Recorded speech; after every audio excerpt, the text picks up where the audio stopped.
Hello everyone, welcome back to Illume biology. Blood के sessions को आगे बढ़ाते हम लोग 35th सेशन है आज हमारा, और आज हम लोग ब्लड ग्रुप्स का थर्ड वीडियो यहाँ पर जो है वो रिलीज़ कर रहे हैं। देखो, इस वीडियो को देखने से पहले हमारा इसका पहला पार्ट और दूसरा पार्ट ज़रूर देखो, क्योंकि काफ़ी बेसिक कंसेप्ट हम वहाँ पर डिस्कस कर चुके हैं। स्पेशली सेकेंड पार्ट जिसमें हमने पूरे जेनेटिक्स की बात की है कि किस तरह से ब्लड ग्रुप डिटरमाइन करते हैं पेरेंट्स, और प्लस जो RH एंटीजन है, इन एंटीजन का बेसिक मतलब क्या है, किस तरह से जीन इनको एक्सप्रेस करते हैं, डोमिनेंट रिसेसिव, सब कुछ हम जेनेटिक्स में ऑलरेडी डिस्कस कर चुके हैं। ठीक है, तो आज हम लोग अभी थर्ड सेशन देखेंगे जिसमें हम लोग बात करेंगे अबाउट ट्रांसफ्यूजन और ट्रांसफ्यूजन रिएक्शन की। ट्रांसफ्यूजन, सबसे पहले इस वर्ड का मतलब समझते हैं हम। ट्रांसफ्यूजन का सिंपल सा मीनिंग है कि एक इंडिविजुअल का ब्लड किसी और इंडिविजुअल को ट्रांसफ़र करना, उसको हम कहते हैं ट्रांसफ्यूजन। हम कहते हैं ना खून चढ़ाया गया पेशेंट को, तो खून चढ़ाने का मतलब यही होता है कि एक पेशेंट या एक इंडिविजुअल से, एक हेल्दी डोनर से जो है ब्लड को ट्रांसफ़र किया गया किसी और पेशेंट में। अब किस केस में करते हैं? बर्न के केसेस में, ट्रॉमा के केसेस में, एनीमिया के केसेस में ये सब किया जाता है। तो ये प्रोसेस ऑफ ट्रांसफरिंग ब्लड और ब्लड कंपोनेंट्स, ये वो प्रोसेस है जिसमें ब्लड या ब्लड कंपोनेंट्स को ट्रांसफ़र किया जाता है फ्रॉम वन पर्सन। जिससे ले रहे हैं वो हो गया डोनर, और जिसको दे रहे हैं वो हो गया रेसिपिएंट। जो रिसीव करेगा वो रेसिपिएंट, और जो डोनेट करेगा वो donor into the blood stream of another person. अब इस डेफिनेशन में हमने लिखा ब्लड और ब्लड कंपोनेंट्स, यानी कि या तो पूरा का पूरा होल ब्लड ट्रांसफ़र करते हैं, या फिर जो ज़रूरत है केवल उसी कंपोनेंट का ट्रांसफ़र किया जाता है। जैसे अगर पेशेंट को समझो किसी रीज़न से केवल RBCs की ज़रूरत है तो केवल RBC ट्रांसफ़र होगा, केवल प्लेटिलेट्स की ज़रूरत है तो प्लेटिलेट्स ट्रांसफ़र होते हैं, और नहीं तो केवल प्लाज्मा की रिक्वायरमेंट होती है तो फ्रेश फ्रोजन प्लाज्मा कहा जाता है इसे, जो ट्रांसफ़र किया जाता है। अब देखो, जैसे आप इस पर लिखा है होल प्लाज्मा, तो ये होल प्लाज्मा ट्रांसफ़र हो रहा है। यहाँ इस पर लिखा है प्लेटिलेट्स, तो ये केवल प्लेटिलेट्स ट्रांसफ़र हो रहे हैं, है ना। तो इस हिसाब से ये रहता है। तो ज़रूरी नहीं है कि सारा का सारा ब्लड ही किया जाए। पर अपना जो मेन टॉपिक है वो है इनकॉम्पेटिबल ब्लड ट्रांसफ्यूजन। क्या हो अगर हम एक ऐसा ब्लड रेसिपिएंट को ट्रांसफ़र कर दें जो उसकी बॉडी, मतलब जो उसकी बॉडी के लिए कॉम्पेटिबल नहीं हो, है ना। कहते हैं ना मिसमैचिंग हो गई ब्लड की। आपने A को B वाला ब्लड दे दिया, जो हमने फर्स्ट वाले वीडियो में, आप देखो फर्स्ट वाला जो वीडियो था उसमें हमने देखा था कि आप कौन से ब्लड ग्रुप को कौन सा ब्लड ग्रुप दे सकते हो और कौन सा नहीं दे सकते। तो जो नहीं दे सकते वो अगर ट्रांसफ़र कर दिया हमने तो क्या होगा वो हम यहाँ पर समझते हैं। क्या होगा, कैसे होगा, कब होगा, ये तीनों क्वेश्चन के आंसर अब हम इस वीडियो में ढूंढेंगे। एक काम करते हैं, एक एग्जांपल लेते हैं। रेसिपिएंट है A और डोनर है B। ब्लड ग्रुप की बात कर रहा हूँ। रेसिपिएंट का ब्लड ग्रुप क्या है? A, यानी इसके पास में एंटीजन तो होगा RBC पे A, और इसके प्लाज्मा में जो एंटीबॉडी होगी वो होगी एंटीबॉडी B। ठीक है। डोनर है B, डोनर B है, यानी इसके पास एंटीजन है B और इसके पास एंटीबॉडी है A। अब ध्यान से सुनना, देखो अब हमने ब्लड ट्रांसफ़र कर दिया। अब जब ब्लड ट्रांसफ़र कर दिया तो यहाँ पे दो इश्यूज़ आएंगे। दो इश्यूज़ क्या आएंगे?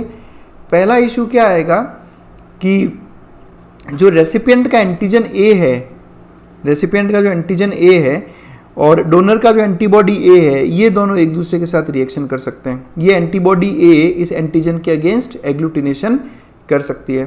और ये तो हो गई फर्स्ट प्रॉब्लम। सेकंड प्रॉब्लम क्या आएगी? सेकंड प्रॉब्लम ये आएगी कि जो रेसिपिएंट के पास जो एंटीबॉडीज़ प्रेजेंट है, वो एंटीबॉडीज़ आने वाले ब्लड में जो एंटीजन B है उसके अगेंस्ट एक्शन करेगी या एग्लूटिनेशन करेगी। तो ये दो प्रॉब्लम्स यहाँ पर क्रिएट होगी। अब इन दोनों प्रॉब्लम्स में क्या क्या होगा वो हम लोग यहाँ पर डिस्कस करेंगे। तो हमें दोनों एंगल से सोचना है, हमें दोनों एंगल से सोचना है। चलो शुरू करते हैं हम लोग। पहले प्रॉब्लम को डिस्कस करते हैं हम लोग। पहला प्रॉब्लम क्या है? पहला प्रॉब्लम ये है कि जो रेसिपिएंट के प्लाज्मा में एंटीबॉडी B है, रेसिपिएंट के प्लाज्मा में क्या है? एंटीबॉडी B, और डोनर की RBCs पे है एंटीजन B। यानी ये वाला प्रॉब्लम की बात कर रहा हूँ मैं, जो यहाँ पे मैंने जो सेकंड प्रॉब्लम बताया आपको, ये फर्स्ट प्रॉब्लम ले रहा हूँ मैं यहाँ पे। रेसिपिएंट की प्लाज्मा के पास एंटीबॉडीज़ हैं और जो ब्लड लिया है उसने, उस ब्लड की RBCs पे B एंटीजन है। तो जब ऐसा होगा तो एक सीवियर जो है एग्लूटिनेशन होगा। देखो, एग्लूटिनेशन का वापस मतलब बता दूँ, एक एंटीजन और एक एंटीबॉडी जब आपस में इंटरेक्ट करती है तो इस इंटरेक्शन के बहुत से अलग अलग तरीके होते हैं, जिसमें से एक तरीका होता है एग्लूटिनेशन। यानी ये वो ऐसा प्रोसेस है जिसमें सेल्स जो है वो एग्लूटिनेट हो जाते हैं। एग्लूटिनेट हो जाते हैं मतलब कि क्लम्प हो जाते हैं आपस में। ये सब आपस में क्रॉस लिंक हो जाएंगे और क्लम्प हो जाएंगे। ठीक है, तो यहाँ पर जो एंटीजन एंटीबॉडी इंटरेक्शन हो रहा है उसको हमने नाम दिया है एग्लूटिनेशन। ठीक है, क्योंकि ये एग्लूटिनिन एंटीबॉडीज़ है। ठीक है, तो इसकी वजह से क्या हुआ, इसकी वजह से एग्लूटिनेशन हुआ और आरबीसीज का हो गया हीमोलाइसिस। हीमोलाइसिस मतलब आरबीसी का ब्रेकडाउन। ठीक है, मैं अभी लूँगा हीमोलाइसिस होगा तो क्या क्या होगा उसको भी हम डिटेल में लेंगे, पहले हम केवल प्रॉब्लम समझ रहे हैं। तो ये हमने पहला केस डिस्कस किया जिसमें आरबीसीज का हीमोलाइसिस हो गया। अब हम बात करते हैं सेकंड प्रॉब्लम की। यहाँ पे आओ आप। सेकंड प्रॉब्लम क्या है? सेकंड प्रॉब्लम ये है कि डोनर के प्लाज्मा में एंटीबॉडी ए है जो रेसिपिएंट के आरबीसीज पे जो एंटीजन ए है उसके अगेंस्ट रिएक्शन कर सकती है। ये भी होता है, लेकिन यहाँ पर अब क्या होगा इस बात को समझें कि ये जो एंटी ए एंटीबॉडीज है डोनर के प्लाज्मा में, जब ये रेसिपिएंट के ब्लड में आएगी, अब देखो रेसिपिएंट के पास टोटल ब्लड है कि करीब 5 लीटर का है ना, एक एवरेज बता रहा हूँ मैं। तो जब ये एंटीबॉडीज इस पूरे ब्लड में ट्रांसफ़र की जाएगी 5 लीटर वाले ब्लड में, ये तो इसमें आ जाएगी, जिसकी वजह से हो जाएगा इसका डाइल्यूशन। और बिकॉज इन एंटीबॉडीज़ का डाइल्यूशन हो गया है, इसलिए ये जो रिएक्शन होगी ये कुछ खास सीरियस रिएक्शन नहीं होती।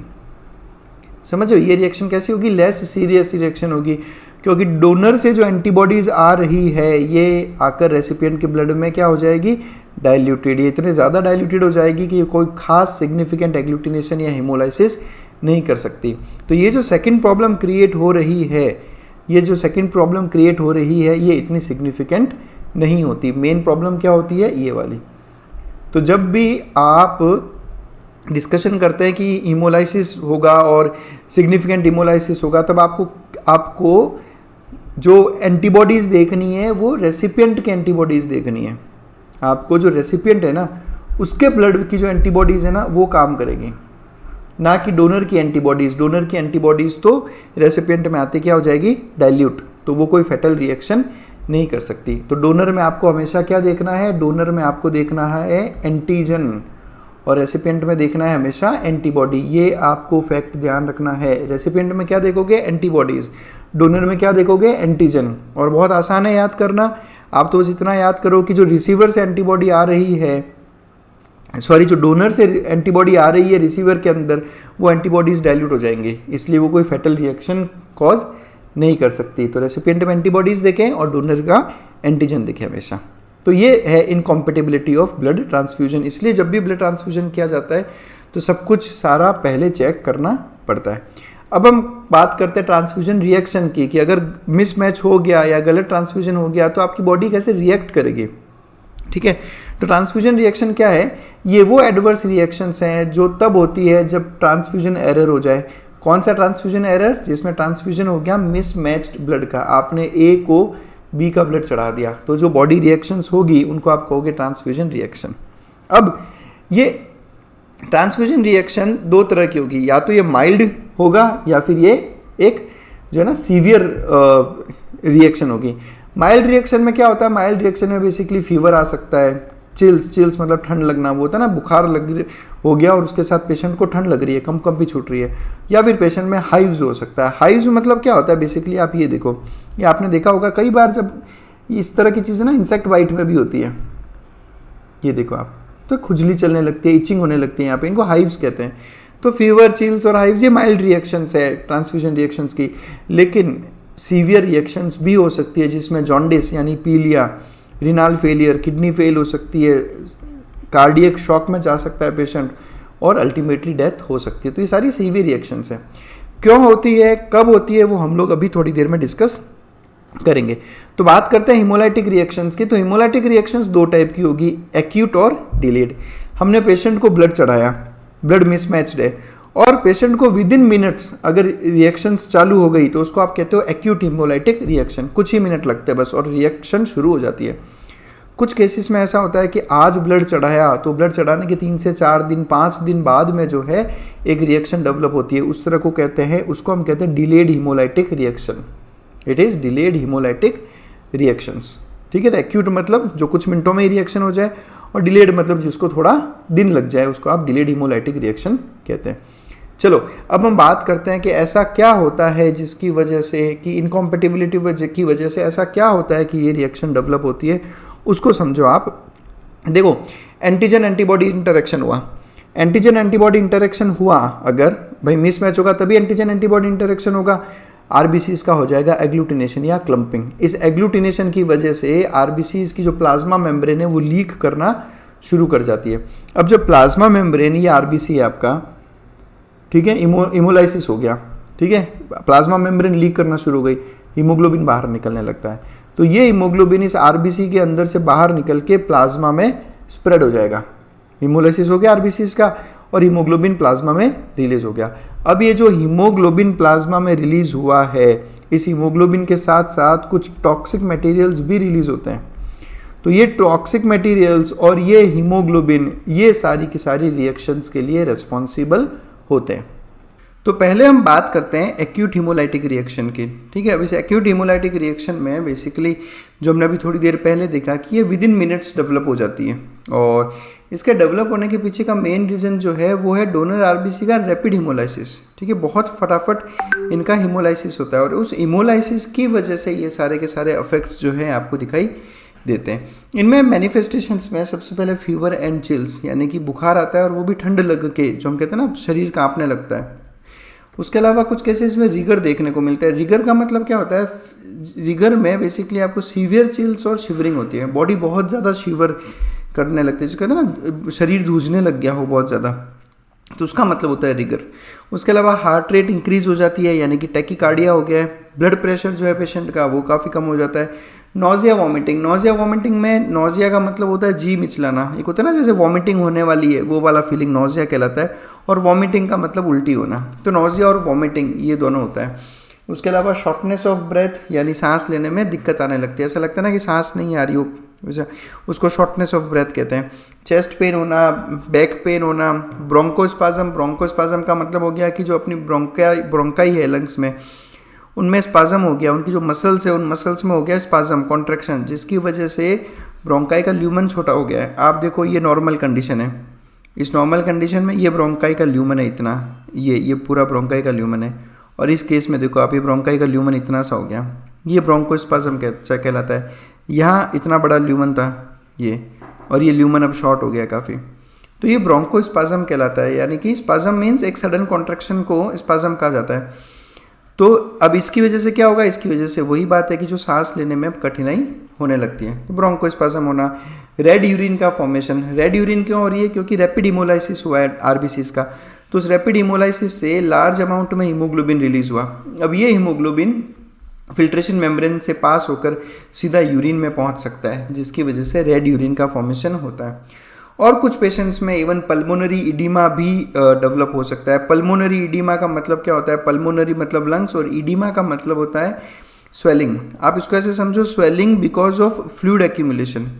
इडीमा एक ऐसी स्वेलिंग होती है जिसमें फ्लूइड भर जाता है। तो आप ये देखो, ये एल्वुलाई है, यहाँ पे ये नॉर्मल एल्वुलाई जिससे एयर एक्सचेंज होता है, नॉर्मली इसमें एयर प्रेजेंट होता है, लेकिन जब पल्मोनरी इडीमा होगा तो इन्हीं एल्वुलाई में आप देखो ये फ्लूइड जमा हो गया ये। अब बिकॉज यहाँ पे फ्लूइड जमा हो गया तो वही बात है कि सांस लेने में दिक्कत होने लगती है, क्योंकि O2 CO2 का एक्सचेंज नहीं हो रहा। O2 CO2 का एक्सचेंज नहीं हो रहा तो O2 आपके टिश्यूज़ तक नहीं पहुँच पा रही, और आगे चल के कंजेस्टिव कार्डियक फेलियर भी हो सकता है। कार्डियक फेलियर मतलब सीधा सीधा हार्ट फेल का कंडीशन। तो ये सारे सिम्टम्स आते हैं एक्यूट हीमोलाइटिक रिएक्शन के केस में। फिर हम बात करते हैं डिलेड हीमोलाइटिक रिएक्शन। तो डिलेड हीमोलाइटिक रिएक्शन, जैसा हमने अभी थोड़ी देर पहले कहा कि इसमें टाइम लगता है, 1 से 5 दिन लगते हैं इस रिएक्शन को डेवलप होने में, ठीक है। अब इनमें क्या क्या कंडीशंस होती है वो हम देखते हैं। देखो, सबसे पहले जॉन्डिस डेवलप होगा। अब जॉन्डिस क्यों डेवलप होगा आप समझ ही गए होंगे, क्योंकि हीमोग्लोबिन जो है वो डिसइंटीग्रेट हुआ है ना। काफ़ी जो हीमोलाइसिस हुआ, हीमोलाइसिस की वजह से हीमोग्लोबिन ब्लड में रिलीज हुआ। अब ये हीमोग्लोबिन डिसइंटीग्रेट होगा। हीमोग्लोबिन डिसइंटीग्रेट होगा तो आप एक बार मेरा वो वीडियो देखो कि जब आरबीसीज का हीमोलाइसिस होता है तो उस केस में हीमोग्लोबिन के डिसइंटीग्रेशन से बनता है बिलीरुबिन। इससे क्या बनेगा, बिलीरुबिन। ये पूरा मैकेनिज्म मैंने बता रखा है आपको उस वीडियो में, तो आप वो वीडियो ज़रूर देखो, उसमें आपको समझ में आ जाएगा। और ये बिलीरुबिन आपको पता है जब बॉडी में जाकर आपके स्किन में, स्क्लेरा में या नेल्स में डिपॉजिट होने लगता है तो वो येलोइश पड़ने लगते हैं, जिसे कहा जाता है पीलिया या जॉन्डिस। तो जॉन्डिस होने के पीछे ये रीज़न है। उसके अलावा हो सकता है किडनी फेलियर। अब किडनी फेलियर काफ़ी कॉमन रहता है डिलेड हीमोलाइटिक रिएक्शन में। किडनी फेल होने के पीछे का रीज़न क्या है कि लार्ज अमाउंट में हीमोग्लोबिन प्लाज्मा में प्रेजेंट है, और जब यही प्लाज्मा नेफ्रॉन में जाएगा, ग्लोमेरुलस में, बोमेंस कैप्सूल में फॉर फिल्ट्रेशन, तो वहाँ हीमोग्लोबिन इन फिल्ट्रेशन मेम्ब्रेन्स को क्लॉग कर सकता है। ठीक है, वो जो पोर्स प्रेजेंट होते हैं, कैपिलरी पोर्स कह लो, या फिर आपने पढ़ा होगा अबाउट पोडोसाइट्स, जो कि वहाँ फिल्ट्रेशन मेम्ब्रेन में प्रेजेंट है बोमेंस कैप्सूल की लाइनिंग में, तो वो जो फिल्ट्रेशन मेम्ब्रेन में जो पोर्स प्रेजेंट है उनको क्लॉग कर सकता है हीमोग्लोबिन। ठीक है, ये यहाँ पे देखो, ये फिल्ट्रेशन मेम्ब्रेन है, यहाँ पे ये बोमेंस कैप्सूल की लाइनिंग और ये ग्लोमेरुलस, ये दोनों मिलकर फिल्ट्रेशन मेम्ब्रेन बनाते हैं। तो इनमें जो पोर्स प्रेजेंट है, जैसे ये कैपिलरी के पोर्स है यहाँ पर, तो यहाँ पर ये क्लॉग कर सकता है, इसको ब्लॉक कर सकता है हीमोग्लोबिन। और हीमोग्लोबिन यहाँ से रेनल ट्यूब्यूल्स में भी रिलीज हो सकता है। हीमोग्लोबिन यहाँ से आया और यहाँ पीसीटी में चला गया, डीसीटी में चला गया, आपके लूप ऑफ एनले में चला गया। अब क्या होता है, यहाँ से इसका रीएब्जॉर्प्शन नहीं हो पाता किसी भी कंडीशन में, और अगर ये ट्यूब्यूल्स में जाने के बाद वहाँ प्रेसिपिटेट हो गया हीमोग्लोबिन, तो ये तो सीधा सीधा इस रास्ते को ब्लॉक कर रहा है, जिससे आपका किडनी फेलियर होगा। तो ये किडनी फेलियर एक कॉमन कॉम्प्लिकेशन रहता है डिलेड हीमोलाइटिक रिएक्शन का। अब बिकॉज किडनी फेलियर हो गया है, नेफ्रॉन्स ब्लॉक हो गए, तो यूरिन फॉर्मेशन तो वहाँ पर हो ही नहीं सकता। तो इस कंडीशन को कहा जाता है एनयूरिया। एनयूरिया का मतलब होता है यूरिन का नहीं बनना, तो यूरिन फॉर्मेशन नहीं होता, एनयूरिया हो जाता है, तो ये लीड्स टू रिनल फेलियर। फिर आ सकती है कार्डियक शॉक की कंडीशन। जो हार्ट है हमारा, हार्ट शॉक की कंडीशन में आ सकता है। कैसे आ सकता है, तो देखो आप हीमोग्लोबिन रिलीज हुआ बहुत सारा, अभी जो हीमोग्लोबिन रिलीज हुआ प्लाज्मा में, उसकी वजह से प्लाज्मा का विस्कोसिटी बढ़ गया। अब आप सोचें, हार्ट जो पहले एक कम विस्कस ब्लड को सर्कुलेट कर रहा था, अब उसे एक ज़्यादा विस्कस ब्लड को सर्कुलेट करना पड़ रहा है, यानी उसको और ज़्यादा मेहनत करनी पड़ेगी, उसे और ज़्यादा लेबोरियस वर्क करना पड़ेगा। तो हार्ट का वर्कलोड बढ़ गया, और अगर ये हार्ट का वर्कलोड कुछ ज़्यादा ही बढ़ जाए और लंबे टाइम तक बढ़ जाए, तो ये सीधा सीधा हार्ट फेल की कंडीशन भी डेवलप कर सकता है। तो डिलेड हीमोलाइटिक रिएक्शन में jaundice, renal failure, cardiac shock, and इनकी वजह से ultimately it leads to death. तो ये होती है हीमोलाइटिक रिएक्शन। तो मेन आपको इसमें क्या, वापस मैं एक बार बता दूं आपको, इसमें मेन आपको क्या ध्यान रखना है कि जो आपने इनकॉम्पेटिबिलिटी स्टडी की, उसमें आप जो बात करोगे वो प्रॉब्लम 1 की बात करोगे हमेशा। प्रॉब्लम 2 हीमोडाइल्यूशन हो जाता है, तो इसकी बात नहीं करेंगे। मेन आपको क्या ध्यान रखना है, आपको ये ध्यान रखना है कि रेसिपिएंट के प्लाज्मा की एंटीबॉडीज मेन एग्लूटिनेशन करेगी, और एग्लूटिनेशन होगा किसका, उन आरबीसीज का जो डोनर से लिया है हमने। ठीक है, क्योंकि रेसिपिएंट की जो प्लाज्मा में एंटीबॉडीज है वो इनके खिलाफ एक एक्शन लेगी, जबकि जो डोनर से जो एंटीबॉडीज आई है वो हीमोडाइल्यूट हो जाती है, तो वो इतना सिग्निफिकेंट एग्लूटिनेशन और हीमोलाइसिस नहीं करती। तो ये रहता है मेन हीमोलाइटिक रिएक्शन और ट्रांसफ्यूजन। ठीक है, तो आप ने, आई होप आप लोगों को ये समझ में आया होगा, अच्छा लगा होगा सब। फिर भी अगर आपको किसी तरह का कोई डाउट हो तो आप मुझसे मेरे इस व्हाट्सएप नंबर पे, मेरी मेल आईडी पे और मेरे इंस्टाग्राम हैंडल पे मुझसे कांटेक्ट कर सकते हो। ठीक है, और अगर आपको लगता है कि बहुत अच्छे वीडियोस हैं तो आप हमें सपोर्ट करें, ज्वाइन करें हमारे चैनल्स को, ताकि इस तरह के और अच्छे अच्छे वीडियोज़ मैं आप तक पहुँचा सकूँ। तो बस that's it, thanks a lot for watching us.